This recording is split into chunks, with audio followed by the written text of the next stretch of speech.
तरफ से एक ग्लोफ अलर्ट जारी हुआ है जिसमें कहा गया है कि जून के लास्ट वीक में टेम्परेचर जो है वो 4 to 6 डिग्रीज अबव एवरेज जा सकते हैं।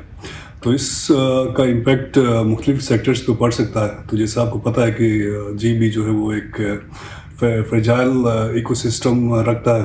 तो अगर थोड़ी सी वेरिएशन हो टेम्परेचर की तो इसमें ग्लेशियर्स की मेल्टिंग बढ़ सकती है। और क्योंकि हमारे ज़्यादातर पॉपुलेशन जो है वो ग्लेशियर्स के पास सेटल्ड है, तो अगर इंक्रीज मेल्टिंग होगी तो हमारी स्ट्रीम्स और रिवर्स में पानी का बहाव बढ़ सकता है और करीबी जो आबादियाँ हैं वो इससे मुतासिर हो सकती हैं और हमारे इंफ्रास्ट्रक्चर है वो इससे डैमेज हो सकता है।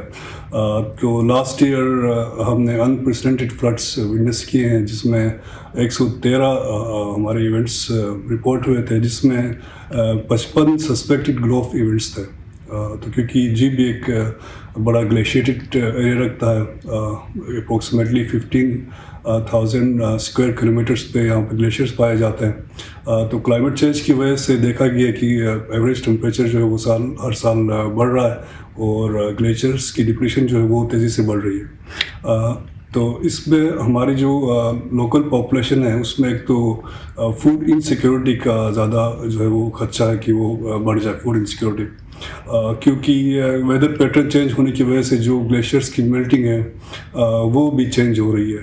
तो नॉर्मली ग्लेशियर्स अप्रैल के एंड तक पिघलना स्टार्ट हो रहे थे, लेकिन इस बार जो है वो विंटर्स प्रोलॉन्ग हुए हैं और जून के मिड तक हमने देखा कि ग्लेशियर्स से जो है वो पानी का बहाव जो है वो स्टार्ट नहीं हुआ था। लेकिन अभी जून में अचानक ये एक हीट वेव आई है जिसकी वजह से इंक्रीज मेल्टिंग हमने देखा है ग्लेशियर्स में।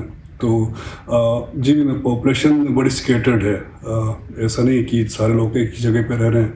और ह्यूमन जो सेटलमेंट्स हैं वो भी अपनी खुराक और पानी के लिए ग्लेशियर्स पे जो है वो इन्हिसार करती है।